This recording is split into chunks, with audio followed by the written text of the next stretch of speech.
আহ শোনা যাচ্ছে মনে হয়। আসলে কিভাবে শুরু করতে হয় আমি ঠিক জানি না, বাট আমার চ্যানেলের প্রথম ভিডিও আজকে। জানি না কতটুকু এন্টারটেইন করতে পারবো। আসলে চ্যানেলটা এন্টারটেইন করার জন্যও না, এটা মূলত করা শুরু করেছি আমি জাস্ট প্রত্যেক দিনের দৈনন্দিন যেসব টপিক থাকে যেগুলো নিয়ে আমরা শুধু আলোচনা করি, সেই সব আলোচনার উপর আমার নিজের মতামতটা সবার সঙ্গে শেয়ার করার জন্য। তো আজকে রাত হয়ে গেছে অনেক, প্রায় 11:30 বাজে।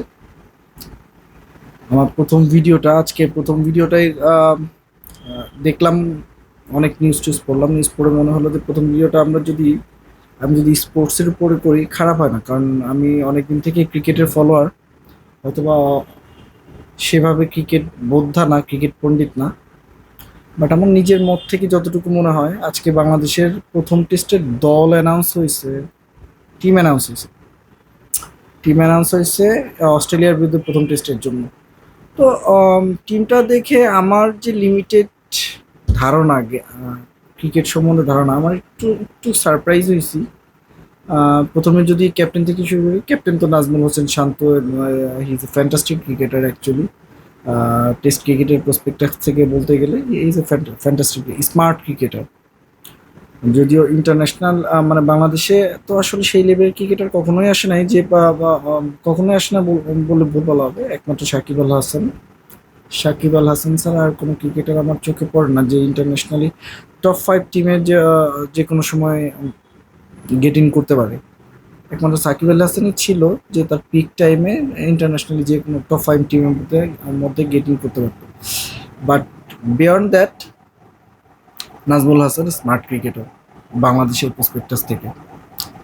তারপরে যদি আমি ওপেনারের প্রসপেক্টাস থেকে দেখি, সাদমান ইসলাম অনেকদিন থেকে স্ট্রাগল করছে, রান বড় করতে পারছে না। বিশেষ করে তার আউটসুইং বলে, তার আউটসুইংয়ে তার অনেক দুর্বল, আউটসুইং এবং বাউন্সার, এই বলগুলোতে তার অনেক বেশি দুর্বলতা। টেস্ট ক্রিকেটে যেটা খুব ইম্পর্টেন্ট, আসলে আমার মনে হয় এটা সাদমানের দোষও না কিছু না। বাংলাদেশ টিমের প্রসপেক্টাস থেকে শুধুমাত্র টেস্ট ক্রিকেট খেলে তার স্কিল ডেভেলপ করা ইটস কোয়াইট ডিফিকাল্ট। তারপরের যে সিলেকশনটা আছে সেটা হচ্ছিল Soumya Sarkar as a opener. Really test ক্রিকেটে এতদিন পর হঠাৎ করে সৌম্য সরকারের ওপেনার হিসেবে কি আসলেই দলে জায়গা পেতে পারে? আর it's quite surprising for me actually যে সৌম্য সরকার বাংলাদেশ টেস্ট দলের ওপেনার। আমার এটা এটা খুবই সারপ্রাইজিং ছিল আমার জন্য।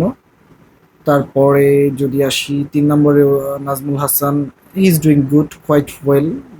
অ্যাজ এ টেস্ট বাংলাদেশের মতো একটা টেস্ট টিম হিসেবে সে ভালো করছে।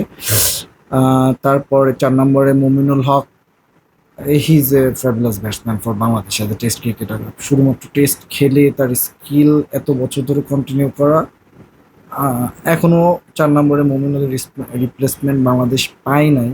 তবে আমার মনে হয় এখন থেকেই ক্রিয়েট করা উচিত। But for Australia we have to go for best.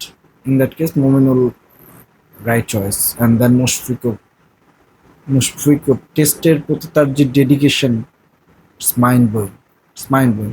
নাওএডেজ শুধু বাংলাদেশে না, পৃথিবীর যে কোনো ক্রিকেট টিমে টেস্ট ক্রিকেটের প্রতি ডেডিকেশন আমরা দেখি।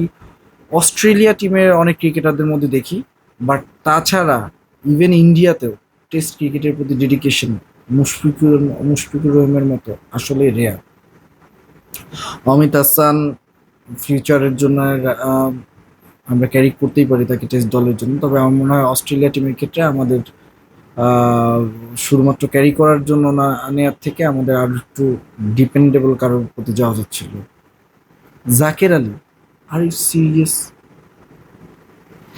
জাকের আলী কিভাবে আমাদের টেস্ট টিমের চয়েস হইতে পারে, তার মানে আমি আসলে আমার মাথায় আসে না। হয়তোবা সিলেক্টররা ভালো বলতে পারবে, যে কিনা ট্রু ট্রু সত্য কথা বললে, যে কিনা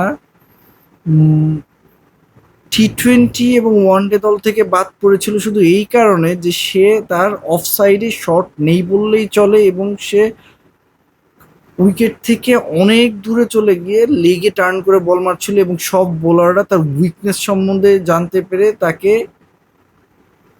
মানে তাকে পড়ে ফেলছে আর কি। সেই ক্রিকেটার টেস্ট ক্রিকেটে তা অস্ট্রেলিয়ার সাথে, ইজ ইট জোক? সিরিয়াসলি আমি জানি না এটা কিভাবে আসে আসলে।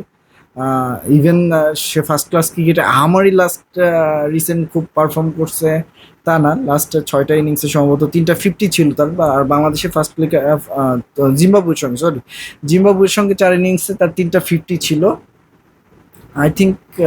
দ্যাটস, এবং বাংলাদেশের মাঠে এটা খুব বেশি আমারই কোনো পারফরমেন্স না টেস্ট ক্রিকেটে ঢোকার জন্য। ইভেন বিশেষ করে তার স্কিল, তার ওয়ে অফ অ্যাপ্রোচ, আমার ওয়ে অফ ব্যাটিং অ্যাকচুয়ালি আমার মনে হয় আহ, লিটন কুমার দাসের রিপ্লেসমেন্ট হিসেবে Zaker Ali, how it is possible? I think এইটার থেকে আমাদের, না, জাকের আলী আসলে পারফেক্ট আমার কাছে মনে হয় না। জাকের আলী খুব পারফেক্ট, আমাদের এর থেকে বেটার উইকেট কিপার ব্যাটসম্যান ছিল। তারপরে যদি বলি মেহেদী হাসান মিরাজ, সহ অধিনায়ক, অস্ট্রেলিয়ার মাটিতে মেহেদী হাসান মিরাজের মতো spinner, spinning allrounder,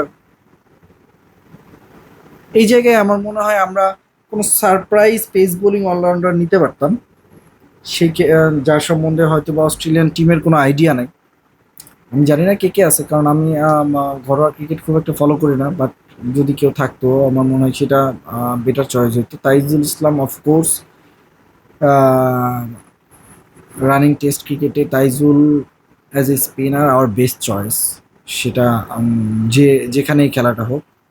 Taskin Ahmed of course, আমার তাসকিন আহমেদ টেস্ট ক্রিকেটে ভালো খারাপ দিন যায়, বাট যখন ভালো যায় খুবই ভালো যায়, মোটামুটি বাংলাদেশের ব্রেক থ্রু এনে দেওয়ার জন্য Taskin Ahmed is not a bad choice. Hasan Mahmud, he is also a good choice because recently say county cricket খেলে এসছে, পেস বান্ধব উইকেটে, যেখানে গ্রিন টপ ছিল, ইংলিশ ওয়েদার, ডিফারেন্ট একটা এক্সপিরিয়েন্স গেইন করেছে। So Hasan Mahmud is a good choice. Khaled Ahmed, আমার এই ছেলেটাকে নিয়ে সবসময় আমি সারপ্রাইজড।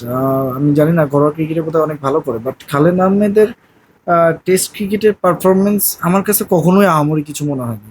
কেন ওরে ক্যারি করতেছে টেস্ট ক্রিকেটের জন্য, অনলি ফর টেস্ট ক্রিকেটের জন্য, অথবা টেস্ট ক্রিকেটে ভালো করতে হলে যে ধরনের ভেরিয়েশন লাগে পেস বোলিং কোচটা ওরে নিয়ে আলাদা করে কেন কাজ করতেছেন? যদি ওকে দলের জন্য ক্যারি করতে হয় তাহলে ওকে নিয়ে আলাদা করে কাজ করা উচিত।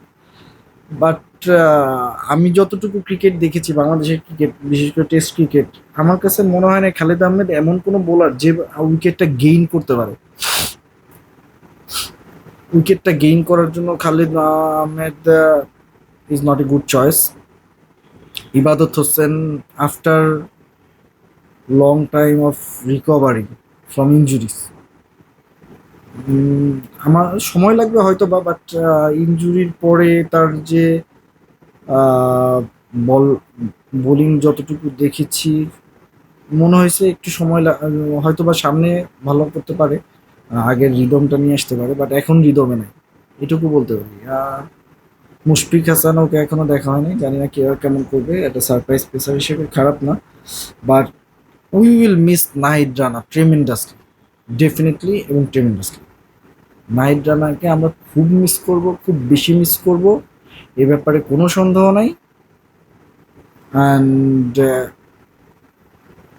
আমার কাছে যে টিমটা অ্যানাউন্স করছে প্রথম টেস্টের জন্য, আমার কাছে মনে হয় না দিস ইজ দ্য বেস্ট দল team from Bangladesh. This is really not the best team from Bangladesh. Batting line very ভঙ্গুর, বোলিং লাইনে এমন কোনো বোলার, মানে নাহিদ রানা আর তাসকিন থাকলে কি হতো, তাসকিনের লেংথ বল এবং কিছু ইনসুইঙ্গার রিয়েলি ডেডলি, আর পাশাপাশি নাহিদ রানার পেস, এটা খুব ভালো একটা কম্বিনেশন হয়, ঠিক আছে। সো শুধু তাসকিন অ্যাবসেন্ট অফ নাহিদ রানা, ওই বোলিং আমার কাছে যেটা মনে হয়েছে, আমি প্রিভিয়াস যে খেলাগুলো দেখছি তাতে মনে হয়েছে যে পেস বোলিং সবসময় একটা পেয়ারের মতো কাজ করে, কারণ একটা সাইডে ভালো বল করে আরেকটা সাইডে যদি উইকনেস থাকে সেক্ষেত্রে টেস্ট ক্রিকেটের ব্যাটসম্যানদের খুব একটা ভরকে দেওয়া যায় না। কিন্তু যখন দুইটা সাইড থেকে খুব গুড বোলিং হয় সেই ক্ষেত্রে মানে উইকেট নেওয়ার সম্ভাবনা খুব বেশি থাকে। তো আমার যেটা মনে হয়েছে যে যে টিমটা যে ফার্স্ট টেস্টের জন্য যে টিমটা অ্যানাউন্স করা হয়েছে এই টিমটার ব্যাটিং লাইন আপটা রিয়েলি ভঙ্গুর। It could be collapsed any time. Only three man, Najmul Hossain Shanto, Mominul Haque and Mushfiqur Rahim, এই তিনজন যদি পারফর্ম না করে আমার মনে হয় না ব্যাটিংয়ে খুব ভালো কিছু করার কোনো অপশন আছে। আর বোলিংয়ে আমাদের তেমন কোনো সারপ্রাইজ বলার নাই, যদি না অস্ট্রেলিয়ান টিম আহামরি কোনো ভুল করে, তাহলে এই এই টিম দিয়ে আমরা কোনো সারপ্রাইজ রেজাল্টও এক্সপেক্ট করতে পারি না এবং কোনো ফাইটও এক্সপেক্ট করতে পারি না। It's a very ordinary team. বাংলাদেশের তো ক্যাপাসিটি কমই আছে, বাট যেটুকু ক্যাপাসিটি আছে সেই ক্যাপাসিটির ভিতরে বাংলাদেশের টিমটা ভেরি অর্ডিনারি টিম, কোনো সারপ্রাইজ প্যাকেজ নেই।